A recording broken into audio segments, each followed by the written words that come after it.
नमस्कार, मैं हूं मथुरेश और आप देख रहे हैं सहरसा नाउ। दोस्तों, कोसी की राजनीति ने समय के साथ कई उतार चढ़ाव देखे।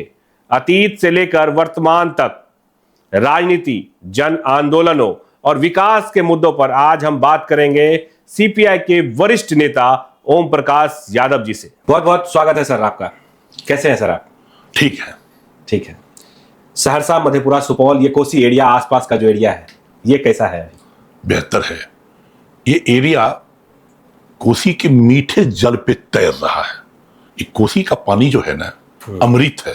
और ये अमृत में तैरता हुआ ये सहरसा, मधेपुरा और सुपौल है। इसको मौका नहीं मिला विकास का, अगर मिलता फलक तक जाता। कैसे कैसे होता विकास? विकास तो ऐसे होगा, यहां पर मक्का है, मक्का आधारित उद्योग लग जाता। आज भी हम आंध्र प्रदेश की मछली खाने को अभिशप्त है। मैं आपको बताऊं, इस सुपौल के आप जो ड्रेनेज देख रहे हैं पूर्वी कोसी तटबंध के आगे, वहां से लेकर के ये 123-24 किलोमीटर जो सलखुआ तक है, पूर्वी तटबंध से पूरब, अगर इसको ठीक से मैनेज करके मछली पालन में लिया जाए, मैं आपको दावा करता हूं, ये कोसी की मछली बिहार कौन कहे, देश के आधे हिस्सों तक हम खिलाएंगे। लेकिन इस पर किसी ने सजग प्रयास नहीं किया। कोसी को किसी ने समझा ही नहीं। सिर्फ यही समझा कि इसको चंद रिलीफ दे दो, कुछ दे दो, ठग लो, यही। ये नहीं किया गया। नहीं तो ये कोसी लगता कि हम कुछ हैं। पलायन, बेरोजगारी, ये सब दर्द है यहाँ का सर जी। और आप यहाँ के नेता हैं, लोगों की आवाज उठाते हैं। लोगों का दर्द बहुत बुरा है इस चीज को लेके। इस पर मैं आपसे ये कहूं, सड़क, बिजली, रेल, विकास तो है, लेकिन ये विकास नहीं है। ये विकास के औजार हैं जो कुछ आए हैं। जी। विकास आज भी हमारी बड़ी आबादी कृषि पर निर्भर करती है। बिल्कुल। और अगर हम खेती को खुशहाल नहीं बना पाएंगे तो हम विकास नहीं कर सकते। बिहार के माननीय मुख्यमंत्री जी नीतीश जी, जब वो बिहार के मुख्यमंत्री 2005 में बने, तो उन्होंने कहा था, कहां जा रहे हैं दिल्ली पंजाब, आइए बिहार में आइए, हम सब कुछ देंगे आपको। मैं भी मानता हूं, ये कोसी की धरती, ये बिहार की धरती बांझ नहीं हो गई है कि अपने सपूतों के भार को वहन न कर सके। लेकिन नीति का अभाव है। सरकारें बनती हैं, सरकारें बदलती हैं, लेकिन बिहार का मौलिक विकास कैसे हो, पलायन कैसे रुके, फैक्ट्रियां कैसे लगे, आम लोगों की क्रय क्षमता कैसे बढ़े, इस पर कोई मौलिक काम नहीं हो सका है। इंफ्रास्ट्रक्चर तो बना है, हाँ। लेकिन इस पर काम नहीं हो सका है। रोजगार को लेकर के ज्यादा काम नहीं हुआ। अब जरा देखिए, एक बात मैं आपसे कहूं, कृषि का विकास के बगैर कुछ नहीं हो सकता। नीतीश जी कहा करते थे कि मेरा सपना है कि देश के किसी हिस्से में कोई लोग जब खाने बैठे तो उनकी थाली में कोई एक न एक चीज बिहार का जरूर हो, जो बिहार के खेतों से पैदा होता हो सकता है, यहां से हो सकता था। लेकिन मैं जरा बताऊं, मैं खाना चाहता हूं, वो तो 2005 से चंद दिन तक ये मुख्यमंत्री रहे, लंबे समय तक मुख्यमंत्री रहे, इतना बड़ा कार्यकाल मिला उनको। लेकिन क्या किया उन्होंने इस मुद्दे पर? मैं आपसे कहूं, आज देखिए, अंडा आंध्र प्रदेश का, मछली आंध्र प्रदेश का, आलू उत्तर प्रदेश का, प्याज महाराष्ट्र से, कड़वा तेल मध्य प्रदेश का, दाल मध्य प्रदेश का, हरी सब्जियां बंगाल और झारखंड से, बंगाल और झारखंड से हरी सब्जियां। आप ये मसाले देखें ना, ये दक्षिण भारत से, चाहे आसाम और दक्षिण भारत से, अच्छी चावल जो है बंगाल और दक्षिण भारत से। क्या है हमारे यहाँ? जबकि अगर जमीन की बात करें तो उपज यहाँ बहुत बढ़िया, बिल्कुल उर्वरक। ये तमाम चीजों को अगर आप देखें, मैं एक शब्द कहता हूं बराबर, लगता है कि छिलके सजे हुए हैं फलों की दुकान में। यही लगता है। सच मायने में इस पर काम नहीं हुआ। मैं नीतीश जी को तो यही कहूंगा, अब तो बिहार के मुख्यमंत्री नहीं है वो, कि पहले बिहार के लोगों को अपनी थाली में बिहार की पैदावार खा सके, इस लायक तो बना दीजिए आप। और ये बनेगा तब कम से कम आप इस कोसी के इलाके को विकसित करके आप यहां पर मछली पालन को करिए, इस इलाके में मखाना उद्योग को विकसित करिए, और इस इलाके का जो मक्का है, मक्का आधारित उद्योग को लगाइए। इस इलाके में बांस आदि की बहुत ज्यादा खेती है, खरपतवार का। एक बैजनाथपुर में पेपर मिल हमारा बना था जो खत्म हो गया, धुआं निकलने से पहले बंद हो गया। आज वह बियाडा की जमीन, करोड़ों अरबों की जमीन औने पौने दाम में किसी को दे दिया गया, फैक्ट्रियां नहीं लगी।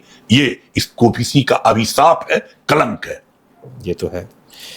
सर, आप लंबे समय से राजनीति में हैं, बातचीत करेंगे एक बार जो शुरुआती आपका कैसे हुआ राजनीति में आना, और यहाँ की जो आर्थिक स्थिति है हमारे कोसी क्षेत्र की, मैक्सिमम लोगों की बहुत अच्छी नहीं है।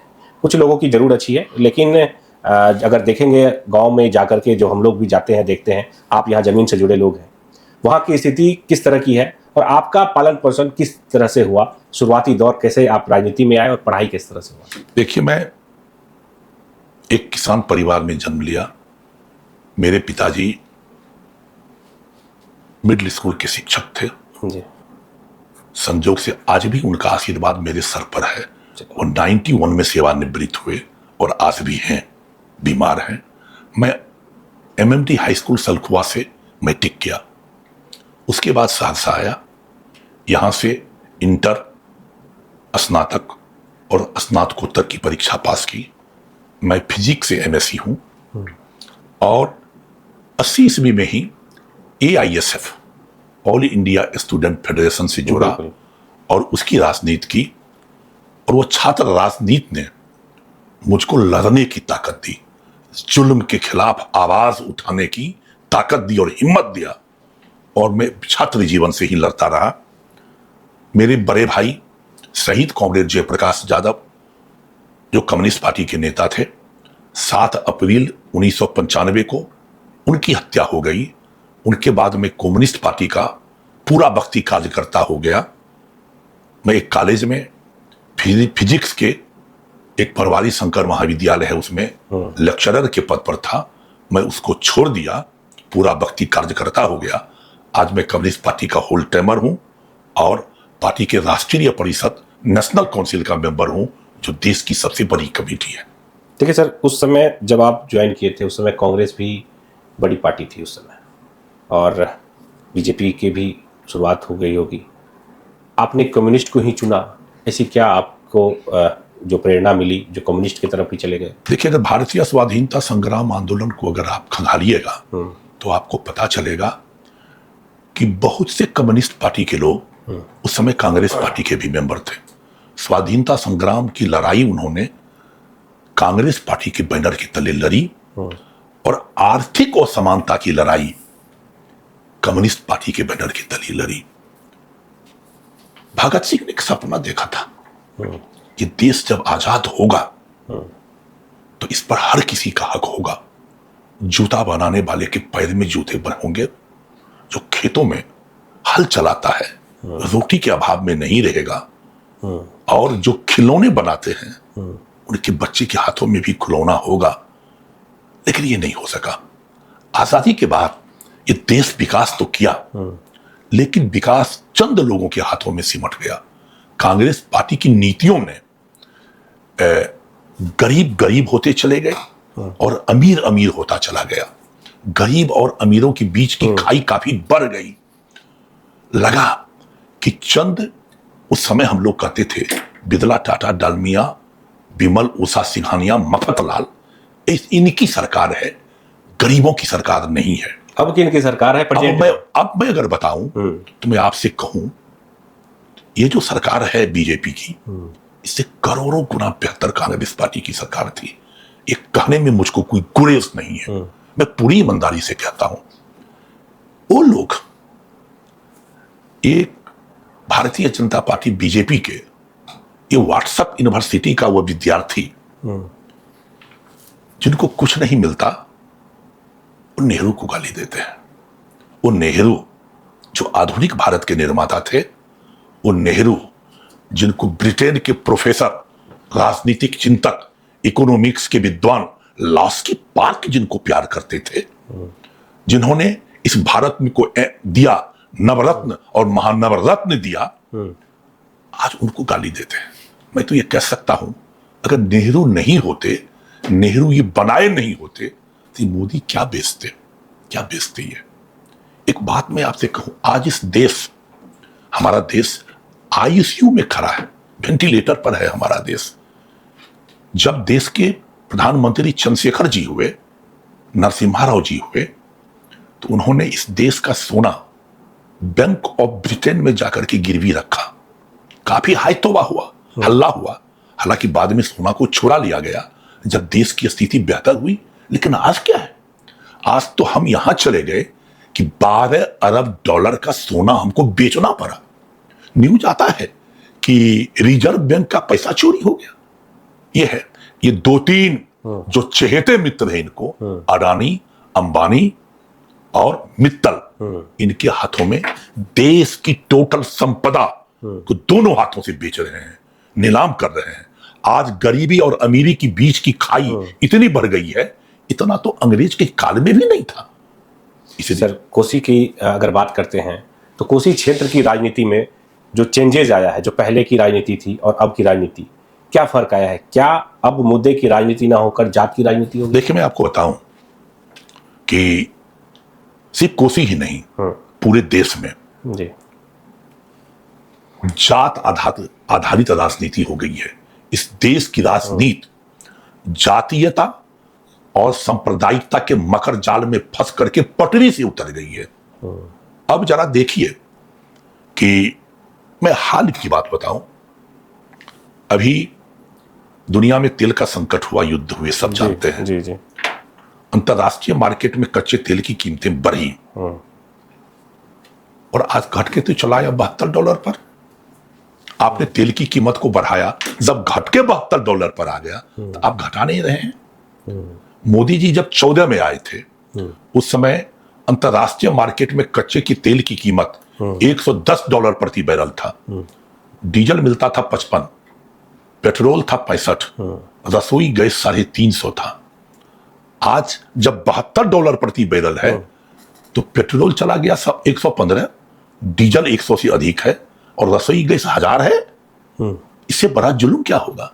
ये तेल कंपनियों को इस देश को लूटने के लिए छोड़ दिए हैं, गरीब जनता को लूट रहे हैं। अगर आप कहिएगा तो देश की गद्दी पर कोई सरकार नहीं है, एक जल्लाद बैठा हुआ है जो देश को, गरीब जनता को निचोड़ रहा है, और बस एक हथियार है, हिंदुस्तान पाकिस्तान, धर्म की बात लेकर के लोगों को बांटे हुए हैं। मैं कहूं, बड़ी ईमानदारी से बड़ा कष्ट होता है, दर्द होता है। ये एक एक करके इस देश की गंगा जमुनी इंद्रधनुषी शतदल बहुरंगी साजिश संस्कृति को खत्म कर रहे हैं, इस देश के आजादी की विरासत को खत्म कर रहे हैं। मैं तो कहूं कि जो लोग आज बीजेपी को, मोदी को मदद कर रहे हैं, प्रत्येक क्षण इस देश का इतिहास लिखा जा रहा है, उनके पूर्वज माफ नहीं करेंगे। उनसे पूछेंगे कि जब मोदी इस देश का सत्यानाश कर रहा था तो कहां थे? हमने किन कुछ काहिल को और जाहिल के हाथों में इस देश को दे रखा था। बहुत खतरनाक स्थिति है। संविधान, सर, हम लोग कोसी की बात करते हैं, आइए कोसी पर आते हैं। कोसी, देखिए, आजादी के इतने वर्षों बाद भी जो है, अभी भी हम बहुत पीछे हैं। उसकी वजह हम लोगों ने शुरुआत में ही की, जो सही से डेवलपमेंट नहीं हुआ है। अगर आपको मौका मिलता है, अगर आपको उस तरह का मौका मिलता है, तो क्या ऐसा 3 काम करेंगे? देखिए, मैं एक बात कहूं कि विकास की चिंता अगर किसी ने की तो सड़क बने, बिजली आई, रेल बना, रेल का दोहरीकरण हुआ, ये सब काम हुए हैं। अब जरूरत है, ये सब मैंने कहा विकास के औजार हैं। अब जरूरत है कि यहां मक्का आधारित उद्योग लगे, यहां पर मछली पालन हो, मखाना उद्योग लगे, यहां पर मजदूरों का पलायन रुके और आदमी की क्रय क्षमता कैसे बढ़े, इस पर प्रयास किया जाए, तब होगा। नहीं तो ये बिजली, सड़क और से आदि से काम नहीं चलेगा। एक काम हुआ है, इस काम की आवश्यकता है। सर, अगर वामपंथ की बात करें तो कोसी क्षेत्र में अभी बहुत एक्टिव नहीं दिखता है। पहले की क्या स्थिति थी? देखिए, कम्युनिस्ट पार्टी पूरे देश में कमजोर हुई है क्योंकि हम मुद्दे की बात करते हैं। जात के नाम पर जमा करना, धर्म के नाम पर जमा करना बहुत आसान है, लेकिन मुद्दे के नाम पर जमा करना बहुत आसान है। जात और धर्म की पार्टी चलाने वाले लोग तो देश को रसातल में तो लेके चले गए, देश को तो बर्बाद कर दिया। इसलिए मैं समझता हूं कि ये दुकान बहुत दिनों तक नहीं चलेगी। लोग सजग हैं, हम लोग अपनी बातों को वहां तक ले जाएं और युवाओं को जोड़ने के लिए सर क्या कुछ किया जा सकता है आपकी पार्टी में? देखिए, कि युवा अभी बहुत कुछ जुड़े हुए तो नहीं है उस हिसाब से। देखिए अभी क्या है, अभी का जो युवा वर्ग है ना जी, वो थोड़ा भटकाव में है। उनसे कहिएगा तो कहते हैं कि हमको मिलेगा क्या, हमको कोई देगा क्या। समझे ना, जिस समय देश आजाद हुआ था ना, उस समय जो पार्टियां थी, आजादी के कोख से बहुत नेता पैदा हुए थे। उस समय का माहौल कुछ और था। अभी कुछ भटकाव आया है बिल्कुल, और हमारा लोकतंत्र कमजोर हुआ है। मैं आपको कहूं कि जब गरीबी और अमीरों के बीच की खाई बढ़ती है ना, लोग गरीब होता है ना, ये गरीबी जो है ये लोकतंत्र को कमजोर करता है। इसीलिए आज हम लोग बोलता है किसको वोट दीजिएगा, का जो 5 किलो अनाज देता है उसको देते हैं ना। ये गरीबी है, ये संकट है। ऐसे में इस संकट की स्थिति में भारतीय लोकतंत्र को मजबूत करने के लिए जनसंवाद स्थापित करना पड़ेगा और विकल्प सिर्फ और सिर्फ कम्युनिस्ट पार्टी है। इस विकल्प के बगैर इस देश को बचाया नहीं जा सकता। लेकिन युवा नहीं जुड़ रहे हैं। जोड़ना पड़ेगा, जोड़ना पड़ेगा। उस तरह से विकल्प इसके अलावा कुछ और नहीं है, विकल्प इसके अलावा कुछ और नहीं है। सर एक चीज कोसी क्षेत्र में एक चीज देखने को मिला है, जो जितना भोज खाए नेता वो उतना बड़ा नेता माना जाता है। क्या ये सच है? ये सच है, ये सच है। देखिए असल में है क्या, मैं कहा ना कि हम लोग अभी मुद्दे को देख नहीं पा रहे हैं, मुद्दे को देख नहीं पा रहे हैं। लोग टपक के आते हैं और चले जाते हैं। इसलिए मैं एक बात कहूं, एक बात तो मैं बराबर कभी कभी कहता हूं कि आपके वोट का अधिकार खत्म हो गया। लोग कहते हैं कैसे खत्म हो गया? हम कहा खत्म हो गया, जात आधारित पार्टी हो गई। अगर किसी आदमी को लालटेन से टिकट दे दे और तो यादव का मुसलमान का वोट मिल जाएगा। कोई नहीं कहेगा कि कौन उम्मीदवार है। कोई कुर्मी धानुक मंडल अल्फा बीटा गामा तीर का टिकट दे दीजिए, उनको वोट मिल जाएगा। फूल छाप के साथ जो जनता, किसी को टिकट दे दीजिए, उनको वोट मिल जाएगा। कहां है? मुद्दे पर नहीं है। यहां के लोग संघर्ष करने रह रहे हैं, दिन रात इनकलाब जिंदाबाद यहां की समस्याओं को लेकर करते हैं। ये नहीं होगा। इसलिए मैं कहा कि अभी मुद्दे से देश की राजनीति भटकी है और जब तक मुद्दे पर नहीं आएगा, इसीलिए महंगाई बढ़ी है, बेरोजगारी है, भ्रष्टाचार है। अभी आप चले जाइए, प्रखंड कार्यालय से लेकर के मुख्यमंत्री सचिवालय तक भ्रष्टाचार की मार से हमारा बिहार करा रहा है। आप चले जाइए किसी अंचल कार्यालय में, बिना चढ़ावा लिए जमीन का दाखिल खारिज नहीं होता। आप अगर अभी देखे होंगे, आपके भी चैनल पर चला है कि सहरसा का सबसे भ्रष्टतम एडीएम निशांत कुमार, उसके खिलाफ हम लड़ाई लड़ रहे हैं। बिल्कुल, हमने लड़ाइयां लड़ी। वो किसी उसके यहां जो भी आदमी जाएगा दलाल पाले हुए है, जब तक 2 लाख 3 लाख रुपया नहीं लेता किसी केस का डिसीजन नहीं देता है। ये भ्रष्टाचार है, इसके खिलाफ लड़ाइयां नहीं, लेकिन लोग सुगबुगा रहे और टाइम लगेगा। एक बात में आता हूं कि तूफान आने से पहले तिनके नजर आते हैं। तिनके किसी भयंकर तूफान का सूचक होता है। ये लोग भ्रष्टाचार के खिलाफ, बेरोजगारी के खिलाफ बोलना शुरू हुआ है और ये आने वाले किसी भयंकर तूफान का सूचक है। लड़ाइयां बड़ी तेज होगी, हमको भरोसा है। चलिए, बहुत बहुत धन्यवाद सर, आप आए और सहरसा नौ को अपना समय दिया। आपका बहुत बहुत धन्यवाद। सहरसा नौ का भी बहुत बहुत धन्यवाद कि आपने मौका देकर के इस इलाके की समस्या को जनता के बीच रख रहे हैं। एक जो मीडिया का काम है, एक लोकतंत्र के प्रहरी के रूप में आप काम कर रहे हैं। आपके चैनल को भी बहुत बधाई। धन्यवाद सर। ओम प्रकाश जी, अपने अनुभव और विचार हमारे दर्शकों के साथ साझा करने के लिए आपका बहुत बहुत धन्यवाद। आप सभी दर्शकों का भी धन्यवाद। अगर आपको यह बातचीत पसंद आई हो तो वीडियो को शेयर करें और सहरसा नौ को सब्सक्राइब करना ना भूलें। नमस्कार।